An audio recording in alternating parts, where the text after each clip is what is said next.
ඔබ දන්නවද මනෝවිද්‍යාත්මක පර්යේෂණ අනුව දෙමාපියන් තම දරුවන් කෙරෙහි කටයුතු කරන ආකාරය වර්ග 4කට බෙදා දක්වනවා.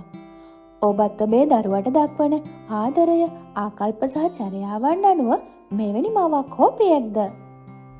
අංක 1. ඔතොරිටේටිව් පේරන්ටින්, බලධාරී මව්පියත්වය. මේ අම්මල තාත්තලා ආදරය, සෙනෙහස දරුවන්ට දැනෙන්න දෙනවා. ඒ වගේම નિયમિત සීමා සහ නීති නිසි පරිදි පනවනවා.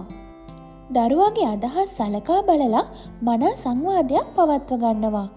උදාහරණයක් විදියට යම් ප්‍රශ්නයක් ඇති වුණාම යමක් පැහැදිලි කරනකොට මේ මව්පියවරු දරුවන්ට කියනවා අපි මේ දේ කරන්න හේතුව මේකයි. මෙහෙම කළොත් මේ වගේ ප්‍රතිඵල ලැබෙන්න පුළුවන් කියලා. ඉතින් මෙවැනි මව්පියවරුන් යටතේ හැදෙන දරුවන් ආත්ම විශ්වාසයකින් යුතු සංවේදී නිරෝගී දරුවන් පිරිසක් බවට පත්වෙනවා. අංක 2. ඔතොරිටේරියන් පේරන්ටින්, අධිකාරිමය මව්පියත්වය. මෙවැනි මව්පියන් නිතරම දැඩි නීතිමය පරිසරයක් දරුවන්ට සාදනවා. කිසිම මොහොතක ඔවුන් දරුවන්ට අවස්ථාවක් දෙන්නේ නැහැ. ඒ වගේම ඔවුන්ගෙන් දරුවන්ට දැනෙන ආදරය සෙනෙහස අඩුයි. මම කිව්ව නිසා මේක කරන්න ඕනේ, ප්‍රශ්න කරන්න එපා.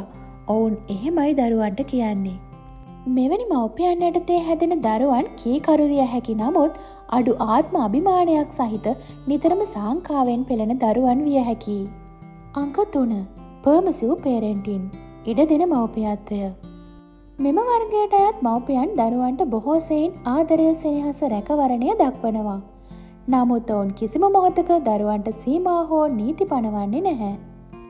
ඔවුන් දරුවාට හැම දෙයකටම ඉඩ දෙනවා.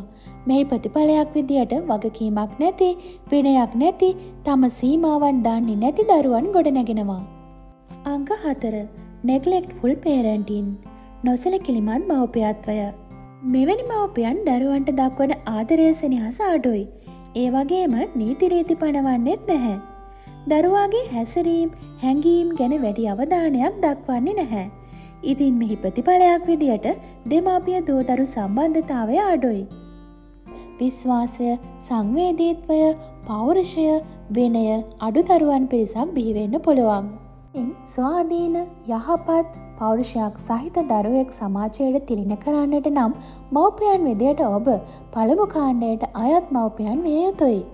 නමුත් ජීවිතයේ විවිධ අවස්ථාවල විවිධ හේතු මත ඔබ තුළින් මෙම කාණ්ඩ 4ටම අයත් ලක්ෂණ පෙනෙන්නට පුළුවන්. ඔබ ඒ අවබෝධ කරගෙන පළමු කාණ්ඩයේ ලක්ෂණ වැඩි කරගෙන දරුවා සමග කටයුතු කළහොත් එය ඔබටත් දරුවාටත් මහත් ප්‍රයෝජනයක් වනු ඇත. ඉදිරියටත් මෙවැනි වැදගත් තොරතුරු ඔබගේ ජීවිතයට එක් කර ගැනීමට අපේ channel එක subscribe කරලා තියාගන්න කියලා ආදරයෙන් ඉල්ලා සිටිනවා. ඔබ සැමට සුබ දවසක්. බොහොම ස්තුතියි.